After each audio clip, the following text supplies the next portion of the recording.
Although people tend to view artificial intelligence as being able to operate without humans, it is sometimes necessary for humans to annotate data to transform raw data into high-quality input. This data labeling is essential for machine learning models to make accurate predictions and better data usability. Although companies use some digital processes and software, many labeling tasks require human-in-the-loop participation, meaning that people train, fine-tune, and test machine learning models and can help feed the model datasets that are most applicable for any given project. Popular large language models like ChatGPT require supervised learning in their pre-training stages. During the supervised learning stage, models learn to generate from datasets labeled by humans. For example, human labelers might need to flag if text or images contains offensive language or false information. I have personally done some of my own data annotation on a platform fittingly called data annotation. The main difference between data annotation and data labeling is that data labeling focuses on assigning a particular label to each data point. So it tends to be used for categorical or binary classification tasks. For example, does this image contain offensive language, yes or no? Whereas data annotation can be a little bit more detailed. I had a lot of back and forth actually about whether this was a morally acceptable thing to do, as I personally try and avoid using generative AI, especially in the form of large language models, due to the environmental costs and some of the ethical issues that I've mentioned in my previous videos and will continue to cover here. However, as most of the projects I work on help to increase model accuracy, improve diversity and diminish bias, and improve safety, I feel like it's a morally acceptable thing to do. As generative AI continues to reach more and more people, regardless of how we feel about it, it's clear that it's not slowing down anytime soon. So I would personally rather live in a world where these models are safer, more accurate, and perpetuate less biases. However, the work that I personally do on data annotation on occasion is very different from the data labeling that I'm going to be talking about in this video. The type of data labeling that I'm going to discuss that goes on in many parts of the world, but especially in the global south, is exploitative, unregulated, and potentially psychologically traumatic. In this video, I'm going to talk about 3 big investigations done by major publications into the exploitation that is being done by big tech companies against data labelers. The first is a Times investigation into data labelers in Kenya. The second is an MIT Technology Review investigation into workers primarily in Venezuela. And then the final one is a Washington Post investigation into data labelers in the Philippines. If you're interested in any of those investigations in particular, I will leave timestamps in the description below so you can skip ahead to them.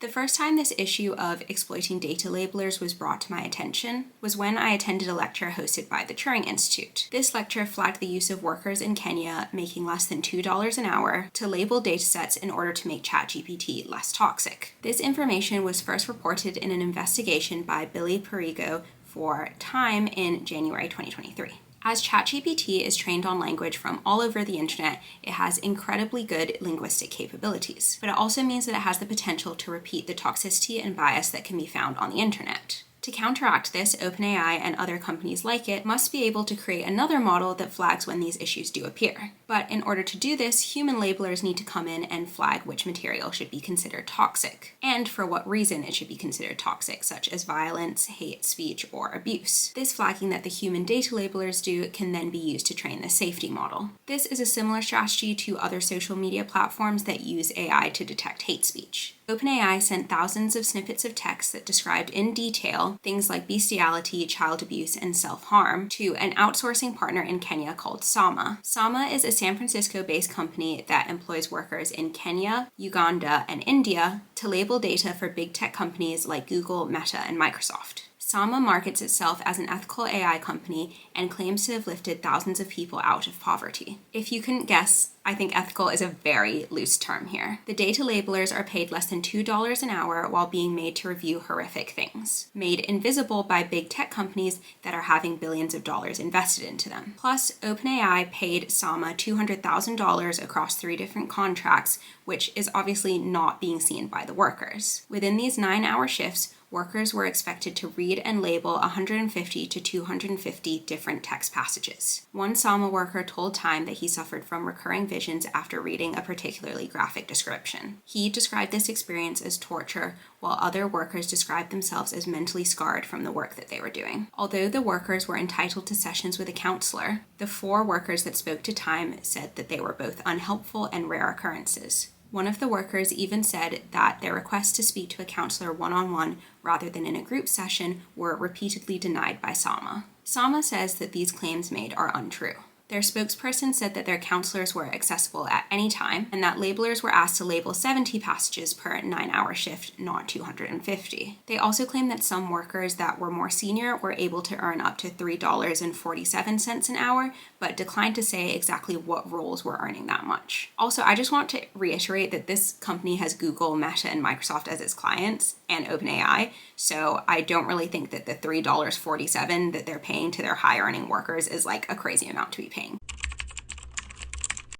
Sama continued to shed any semblance of its ethical status in 2022 when Daniel Mutung, a former outsourced Facebook content moderator, filed a lawsuit against Meta and Sama for the violation of the Kenyan constitution. Sama fired Mutung after he led his content moderator colleagues in an attempt to unionize for better pay and better working conditions. While working for Sama, Mutung said that he was exposed to disturbing images such as the sexual abuse of children. He now has frequent flashbacks and has been diagnosed with PTSD, as well as struggling with severe anxiety and having difficulties finding another job. Billy Perico wrote another brilliant article outlining this lawsuit, but as this isn't specifically about data labeling for generative AI, which is what you've come to this video for, I'm going to move on and link it in the description down below. OpenAI and Sama no longer have a professional relationship due to a separate agreement. This agreement was seemingly unrelated to ChatGPT, where Sama collected sexual and violent images to deliver to OpenAI. Sama claimed that in their initial agreement, OpenAI did not tell them that they would be looking at illegal content, and only after they started working were they notified. Sama immediately ended the project and canceled all remaining agreements with OpenAI. This had the benefit of Sama employees no longer dealing with disturbing text and images for this particular project, but it also meant that workers weren't able to provide for their families anymore as they were moved on to lower paying projects.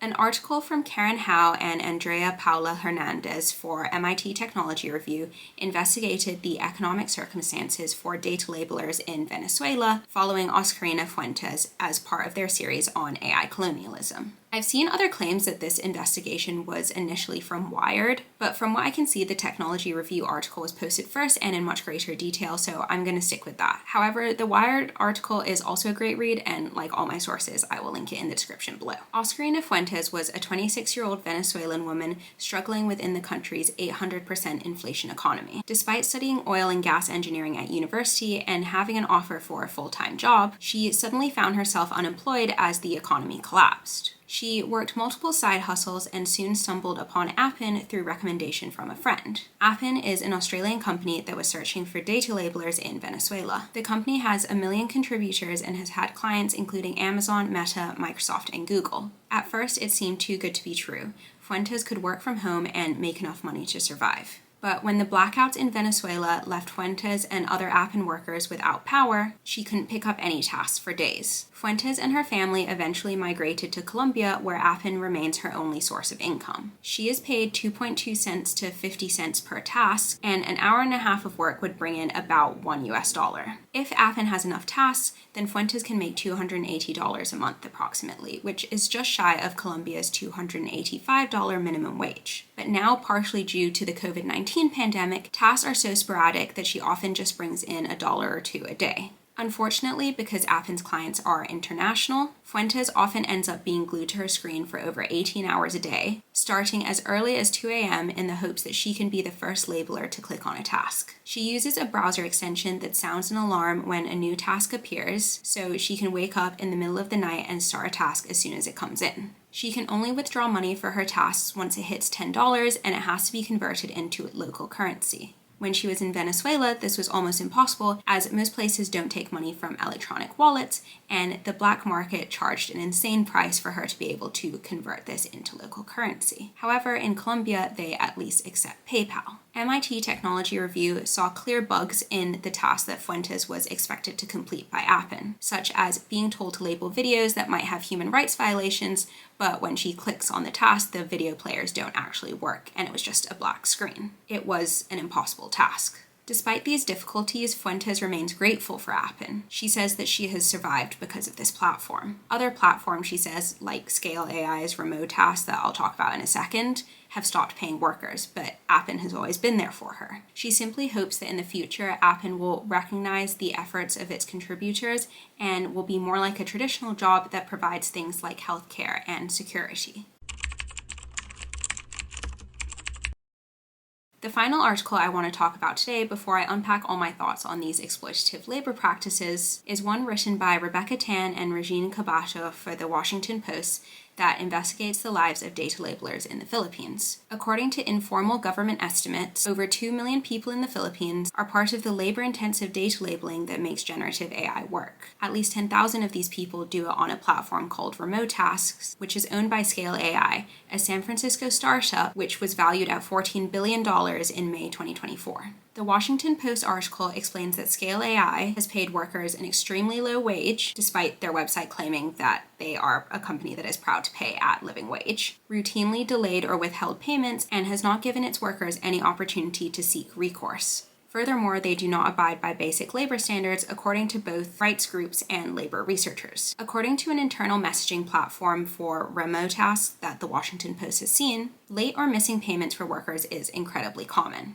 Sometimes pay was misheld for allegedly inaccurate work, but sometimes there was no explanation given at all for why workers weren't being paid. When workers tried to track down their payments, their efforts were often futile, with some workers even having their accounts deactivated. Initially, workers in the Philippines could earn as much as $200 a week, more than double the country's minimum wage. However, when remote tasks expanded to India and Venezuela, following Appen's footsteps from the previous story I mentioned, Filipino workers went from earning $10 a task to about a cent a task. As they expanded globally, Scale AI has created a race to the bottom for wages. The Oxford Internet Institute's Fair Work project has given remote tasks a score of 1 out of 10 as part of its work that scores digital platforms on labor standards. It failed on multiple key metrics, including its ability to fully pay workers.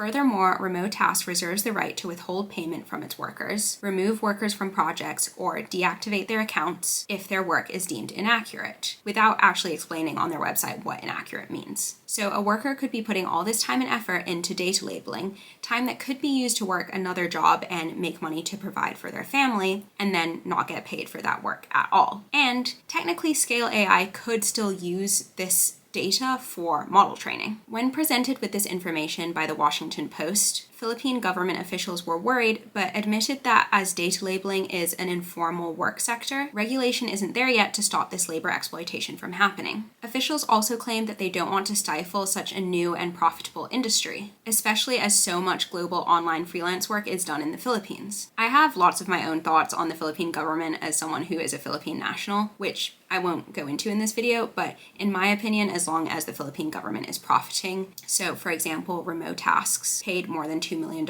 in rent in the Philippines in 2021. I doubt the government actually cares that much, but that's just my opinion. Although many remote task workers are very frustrated with not getting paid, young people in the Philippines, especially in more politically unstable regions such as Mindanao, are struggling to find work elsewhere. Scale AI can exploit its workers, one of these data labelers said, because they know that they don't have any other choice. Although many workers want to leave, it doesn't seem like there's anywhere else that they can go. I hope that it's clear from each of these investigations that data labeling work is just one of many instances of the uneven global distribution of the rewards and harms that come from generative AI. As wealthy companies in the global north, primarily the US and China, profit from AI tools and their safe models, and users can ask ChatGPT whatever question they want without fear for their safety, data labelers in the global south are doing unfulfilling, unpaid, monotonous work at best, and being psychologically traumatized for the rest of their life at worst. In my opinion, this is an instance of digital colonialism. You may be thinking to yourself that colonialism needs to involve the capture of land, or the enslavement of native people, or the slaughter of innocent civilians in the name of making profit. But colonialism is about asserting control, power, exploiting a population, and forcing cultural values upon the people that are being colonized. Dr. Abeba Burhani, an incredible cognitive scientist, has helped to expose biases in popular datasets used in machine learning. She argues that big tech companies are beginning to rival old colonial empires. As their technologies are exported to the global south, so are their values. Introducing tech into lower and middle income countries is marketed as a way to help people, to lift them out of poverty and give them opportunities they wouldn't have otherwise had. But it's often imposed without the consultation of the people that actually live there. As Burhani rightly puts it, nobody in Silicon Valley stays up worrying about the unbanked black woman in a rural part of Timbuktu. There has been lots in the news recently about control of political narrative through tech. From new Chinese LLM DeepSeek denying that China has ever committed any human rights violations, to Google Maps in America renaming the Gulf of Mexico to the Gulf of America under President Trump's orders. We live in a world in which those who control the technology control our norms, our philosophies, and our knowledge. There are so many other ways that the rise of generative AI recreates the global North's colonial past. Whether that's through reinforcing racial hierarchies, such as in South Africa, where AI surveillance tools are fueling a digital apartheid, or through the dominance of imported values, such as in Senegal's new national data center built by China. Although big tech companies are arguably not necessarily participating in mass slavery in the same way that historic colonizers were, data labeling companies targeting cheap workers in desperate circumstances is just a new model of labor exploitation used by colonizers. And this is clearly shaped by ideas that these populations are not deserving of livable wages and economic stability. A question that's come up for me again and again while doing my master's and learning about all the horrifying things that are happening around the world that are somehow justified because they lead to huge profits for big tech companies, especially those in generative AI, is what's the point of doing all of this? Why should we even care anymore? It sometimes feels like we might as well sink into techno-fatalism and just accept the fact that everything is terrible and we're all screwed and there's nothing we can do about it. But that isn't necessarily true. Dr. Burhani suggests that big tech is unlikely to self-correct. Hundreds of papers have been published on biased data sets and things like AI or digital colonialism, and these 3 investigations I talked about were broken by pretty big publications, but that hasn't really helped change things within big tech companies. In fact, if you look at anything on the news, it seems like everything with big tech companies is just getting worse. Instead, she argues that the shifting public attitude is necessary to drive change. For example, pre-Elon Twitter removed a bias cropping tool that was cropping Black people out of photo previews in tweets after facing backlash. Or Google pulled out of Project Maven with the Pentagon after employees protested. Google later continuing to help use AI for surveillance and weaponry and warfare is a whole different story that I'm not going to get into in this video. But it does show that there are instances in which public backlash can lead to internal change in these big tech companies. Public outrage and protest from everyday people, like doing things like not using an LLM if there isn't transparency around how the data was labeled, is a far better way to get big tech to listen than regulation and bureaucracy. While those things are obviously still important, and I'm very pro-government regulation for generative AI, those things take time, and governments may be equally reluctant to trade profits for ethics. Technology and innovation shouldn't just be for the elite, and values shouldn't be dictated by those that have the largest data centers. At the end of the MIT Technology Review article, they mention receiving a photo from Fuentes of her and one of the reporters covering her story. Fuentes sends a message along with the photo that says, "Don't forget about us." And this is exactly what we need to do as the public in order to enact change.